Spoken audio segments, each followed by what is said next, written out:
वो और बच्चा स्वयं 3 का 4 का 5 का पढ़ा अपने आप कर लेता है। कह रहे ये तो यही तरीका ही है, 2 का 2 दूना 4 2 3 6।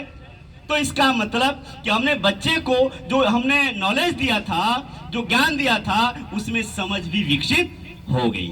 अगर वो 3 4 का कर लेता है और वो बच्चा जब घर जाता है और घर जब जाता है तो बच्चे को माता ने पिता ने किसी ने कहा 5 रुपए लो और तुम घर जा रहे, जाकर के बहुत रो रहा था बच्चा, मुझे टॉफी चाहिए टॉफी चाहिए। पापा ने कहा अच्छा बहुत परेशान कर रहा है। मम्मी ने कहा दे दीजिए, दे दिया उन्होंने और कहा कि अच्छा जाओ 2 रुपए का टॉफी ले लेना और 3 रुपए वापस लेके आना।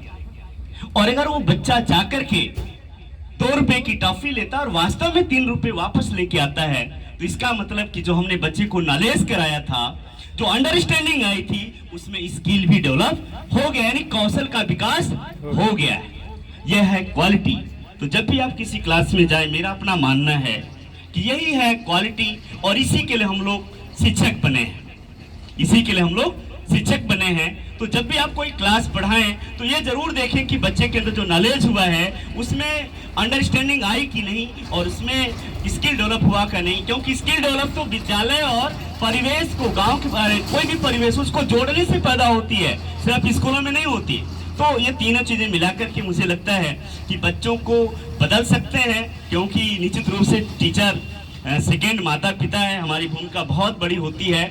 बच्चों को मारना नहीं है, हमको भी लगा कि पहले कि नहीं मारना चाहिए, आज भी मैं कह रहा हूँ नहीं मारना चाहिए। क्योंकि जब भी आप बच्चे को देते हैं कोई काम, तो गलती करता है तो आप अपने ढंग से उसे जांचते हैं, बच्चे के हिसाब से नहीं जांचते। प्रोफेसर यशपाल जी नहीं रहे जो एनसीएफ के जन्मदाता भी थे, और जब वो एक बात कहते थे कि बच्चे की स्तर पे जब जाकर के देखें, बच्चा छोटा और कहता है कि ये मोबाइल तो क की तरह से है। हमने कहा अच्छा बदतमीज कहीं के का है, हमने थप्पड़ जोड़ दिया।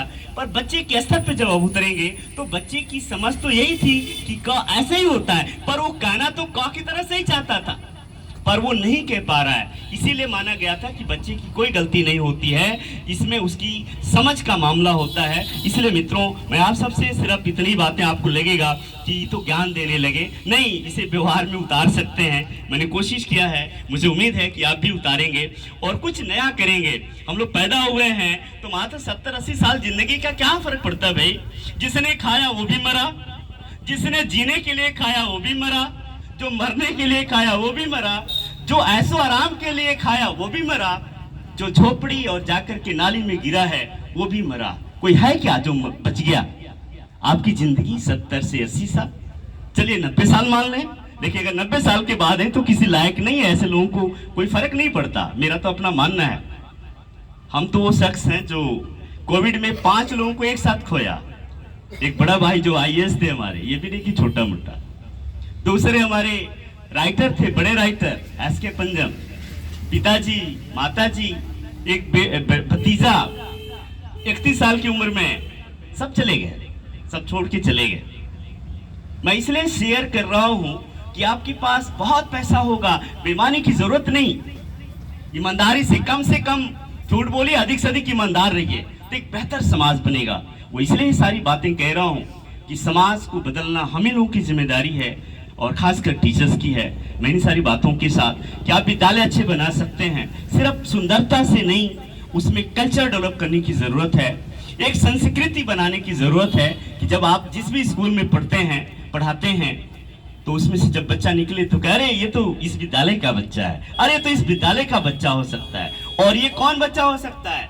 सिर्फ और सिर्फ सरकारी हो सकता है। हमारी तुलना किसी प्राइवेट से नहीं, बल्कि हम अपने आप में हैं। और कोशिश करिए साथी कि आप अपने बच्चों को भी स्कूलों में पढ़ाइए। आपका बच्चा आप देख लीजिए ना, उठा के देखिए, टॉप के कॉलेजेस को देखिए, स्कूलों को देखिए। आपने आईएएस बनाने के लिए बेटे को भेजा, पर सबसे अधिक परिषद के बच्चे हुए हैं।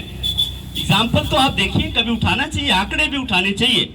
इसलिए मेरी सारी बातों के साथ मैंने नैतिकता का पार्ट इसलिए किया है कि नैतिक बनना बहुत जरूरी है। समाज अगर बिगड़ता है तो नैतिकता के आधार पे बनता है, तो नैतिकता के आधार पे। इसलिए जो कुछ भी है, पैसे के लिए भागना नहीं है, उसके लिए बेईमानी नहीं करनी है, चोरी नहीं करनी है। आपके पास क्या है कि चोरी कर लेंगे? टाइम तो है, टाइम को भी मत करिए।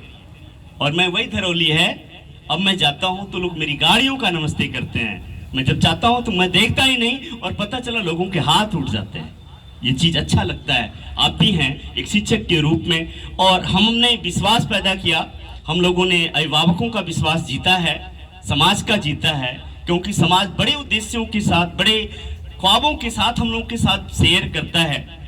हम लोगों को खरा उतरने की कोशिश करना है, और मुझे नहीं लगता कि बहुत परेशान होने की जरूरत है। आप कर सकते हैं, because you can do it. मैं इन्हीं सारी बातों के साथ कि आपने मेरी बातें सुनी, जब भी मेरी कभी जरूरत हो, आपको लगे कि बहुत बात कर रहे थे, चलो इनका देखते हैं, टेस्ट करते हैं, तो आप गूगल से भी टेस्ट कर सकते हैं। जब भी कोई मिले उससे भी टेस्ट कर सकते हैं। हम लोगों को चैलेंजेस बहुत है, क्योंकि जब व्यक्ति समाज में काम करता है ना, तो मेरा पिता भी हो ना, भले उसका शराबी क्यों न हो, पर बेटा से वो अपेक्षा करता है कि वो ठीक रहे। हम लोग को कष्ट होते हैं, कभी कभी गाड़ी में तेल भरवाने के लिए दिक्कत होती है। भाई हम लोग तो 98 के पोस्टेड हैं, गाड़ी बनाने में दिक्कत होती, इतना वेतन तो है, लेकिन लगता है कि नहीं यही सुकून है। शायद हम समाज को बेहतरी के लिए उसके पल में कुछ मुनाफा कर सकें, कुछ कर सकें तो अच्छा है। क्योंकि आपकी ज़िंदगी में भी बड़े गुरु आए होंगे, और उन बच्चों की ज़िंदगी